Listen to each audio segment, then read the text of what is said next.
I'm Susan, and we're going to be making a bookmaking project today that I like to call the Word a Day Journal.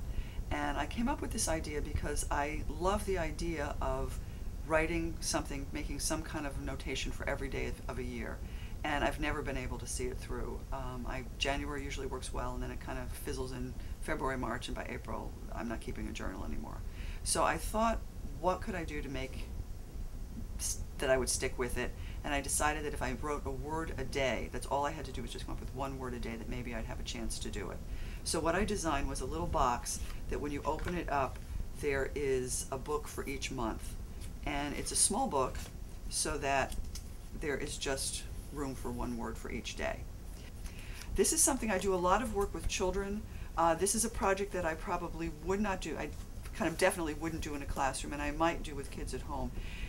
We need to make 5 little books for each month. When you multiply that 12 by 12, that's 60. So we're going to make 60 little books altogether, which is a lot for kids to do. I did it with a group of friends. We got together, we had a great time. We made the boxes first, and then we made the books that went inside, and it took probably about 2.5 hours.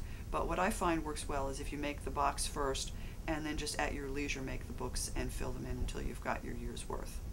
Now what we're going to do is, I like to use recycled materials in everything we're doing, so we're using a cereal box and that I've cut in half to have 2 sections. One of these is going to be for the lid and one of these is going to be for the box. And if you look at this, sometimes the box will have a seam right here. The lid is smaller, so I'm going to save the one with the seam for the lid, and I'm going to use the one without the seam, and that's what I'm going to use for the box. Pattern down onto the cereal box that I'm using for the box. If you look on at the end of the video, there will be a link that will take you to a place where you can get the pattern to use. I'm going to trace all around the edges of the pattern, and when I've done that, I have my pattern that I'm ready to cut out. I'm going to take the scissors, and what I find works best is if I cut all around the outside first.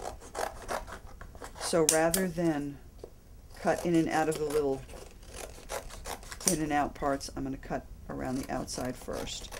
And I find that you do need a pretty decent pair of scissors because the cereal box is kind of stiff. Now the easiest way to cut out the corners, I find, is to start at the edge, go in as far as you can, and then turn it around and go in from the other side again. The reason I do this is when you get into the inside part here, it's tricky to have to turn the scissors around. It makes it a lot harder. So I find it's easier to go in from the edge. And we've got one more to go. Once I've done this, get rid of my scraps. And what I need to do now is to stand up the sides. So I'm going to, right along the crease here, I'm just going to fold up and do that on each side.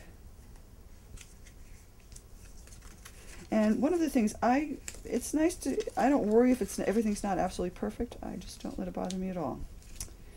So we've got our 4 sides standing up, and what we want to do is attach them together. Here, we're going to be putting some paper over it to make it look a little nicer, but for the first step I'm going to use tape. And the reason for this is it just makes it easier to get it together for the next step, and it's just a little bit extra for some reinforcement. So get this here, and we'll bring it around. And then I'll do that on the other 3 sides as well. Tape around.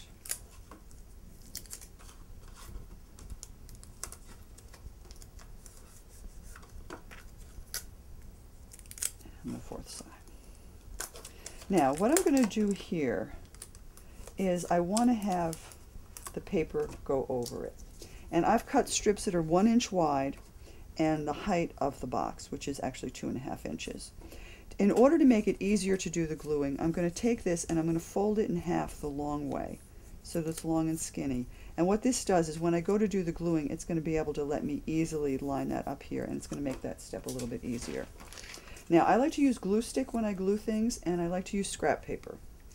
The reason for that is I want to get glue all over this whole surface, and I want it to actually to get on the edges of the scrap paper so that I make sure that I have it everywhere. So I've got glue all over it, and then I'm going to lift it up put it along the edge here and line the seam up and then press it down. And in order to get to really press on it, I'm going to put one finger behind here, and then I'll be able to really put pressure on this.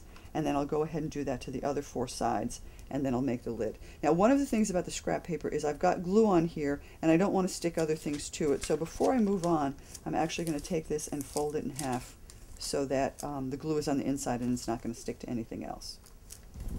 Now, we've got our box made.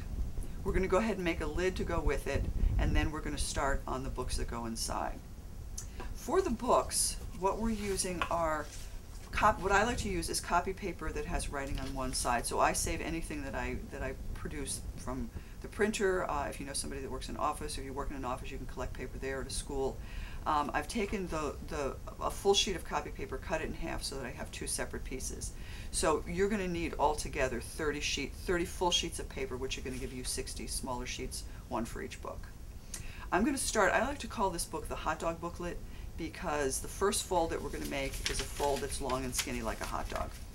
So we're going to fold it, line up the edges, and make a fold, and we've got our hot dog fold. The next thing I'm going to do is I'm going to open it up, and I'm going to fold it in half the other way, which is like a hamburger. Then I'm going to take one layer, so I've got just one of the layers of paper, take this edge and bring it back to meet the fold. Once I've done that, I'm going to flip it over so the big side is on the top, and I'm going to fold it in half the other way. Bring that back to meet the fold. Then if I take it and I hold it and I stand it up so that if you look at the edge of it, it looks like the letter W. I'm going to grab the middle of the W. I'm going to take a pair of scissors. I'm going to cut up the fold in the middle till I reach the next fold. And I want to make sure that I go all the way up to here, because if I don't get far enough, the next step won't work. I'm going to take the 2 sides, I'm going to hold it on either side of this cut that I just made, bend my wrists down, it's going to stand up, and then I'm going to bring them together, and I will have one little book. I'm going to make 5 of these, and then I'm going to glue them together. What we're going to do is to glue our 5 little books together to make 1 month. And what we're going to do, again, I like to use scrap paper for this. So I'm going to actually use this. I'm going to take my scrap paper, I'm going to lift up 1 page of the book, and I'm going to stick the scrap paper inside. This way I can get a nice smooth coat of glue all over the whole thing. Okay. Once I have my glue, I'll fold my scrap paper in half. And now I'm going to take, this is the spine, this is where the fold is. I'm going to take the next one, I'm going to set it on top, make sure everything is lined up, and then I'm going to go ahead and really flatten it out. And then I can put my scrap paper in, put glue on the next thing, and I just continue till all 5 are put together, and I have 1 book for 1 month. We made our little book. We've got the lid, we've got the box. We get started on the books inside. I have, as part of the pattern, there are my lettering for the month to go on the front and the spine to go on the top. You're welcome to use those or make your own. I hope you enjoy making your Word a Day journal, and you do keep it through the year.